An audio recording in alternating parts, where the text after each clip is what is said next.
সংখ্যালঘু মানুহক কংগ্ৰেছে বা আন দলে ইমান বছৰ ইউজ কৰিছে। কংগ্ৰেছ 70 বছৰ থাকাতো মানুহখিনিক পাত্তা দিয়া নাই। আজি যিবিলাক প্ৰব্লেম হৈ আছে এইখিনি কংগ্ৰেছ দলে কৰি থৈ গৈছে। ইহঁতৰ মানে দায়ী কংগ্ৰেছ 100%। আৰু মই ভাবোঁ যে BTCত যাৰে চৰকাৰ হ'ব BJPৰ বাহিৰে নহয়, ৰাইজে গম পাই গ'ল।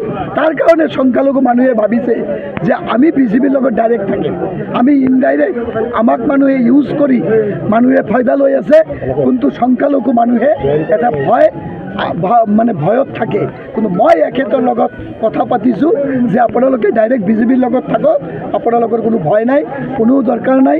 মই যেহেতু আপুনি এজন সাংবাদিক, শ্ৰীৰামপুৰ সমষ্টিৰ মই BJPৰ 5 বছৰ MCLA হৈ শ্ৰীৰামপুৰত আছিলোঁ।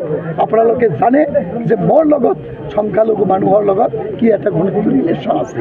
তাৰ কাৰণে সংখ্যালঘু মানুহখিনি যেহেতু শ্ৰীৰামপুৰ সমষ্টিত আত্মীয় স্বজন আছে, এখেতে ফোন কৰি পেলাই হয়তো মোৰ কথা সুধিছে, চবে হয়তো ভাল চাৰ্টিফিকেট দিছে। শ্ৰীৰামপুৰবাসীৰ কাৰণে আজি মই গুমাত আহি পেলাইও যে তোমাৰ ৰাইজে মোক সংখ্যালঘু মানুহে আকোৱালি লৈছে। কাৰণ চেণ্ট্ৰেলত BJP চৰকাৰ, ষ্টেটত BJP চৰকাৰ, BTCতো হ'ব BJP চৰকাৰ। আমি চৰকাৰত থকা মানুহে কাম কৰিব পাৰিব, বিৰোধীয়েতো কাম কৰিব নোৱাৰে। আৰু বিশেষকৈ মইতো ভাবোঁ যে গুমাবাসী ৰাইজক মই ধন্যবাদ জনাওঁ যে BPFৰ প্ৰাৰ্থীজনে একো কাম কৰা নাই, তাৰ স্বত্বেও BPF জিকি থাকে।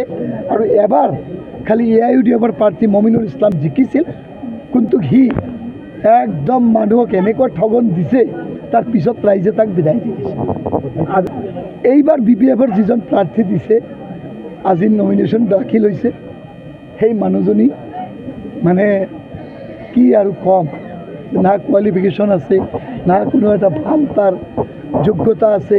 তাৰ পিছত সি আমাৰ মাইনৰিটি মানুহৰ হৃদয়ৰ টুকুৰা ৰাফিকুল ইছলাম ছাত্ৰ নেতা, তাৰ হত্যাকাণ্ডৰ লগত জড়িত আছিল। তাক এৰেষ্ট কৰিছিল, পুলিচে টানি টানি লৈ গৈছিল।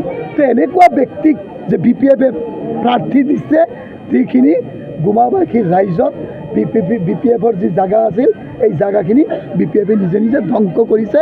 আৰু এই ইলেকশ্যনৰ পিছত মই আপোনালোকক কৈছোঁ যে এইবাৰ ইয়াত BJPয়ে জিকিব, ময়ে জিকিম, মোৰ লগত সংখ্যালঘু মানুহো আছে। কিন্তু ইয়াৰ পিছত কোনোদিনে এই অঞ্চলত BJPৰ বাহিৰে আৰু কোনো জিকিবই নোৱাৰে।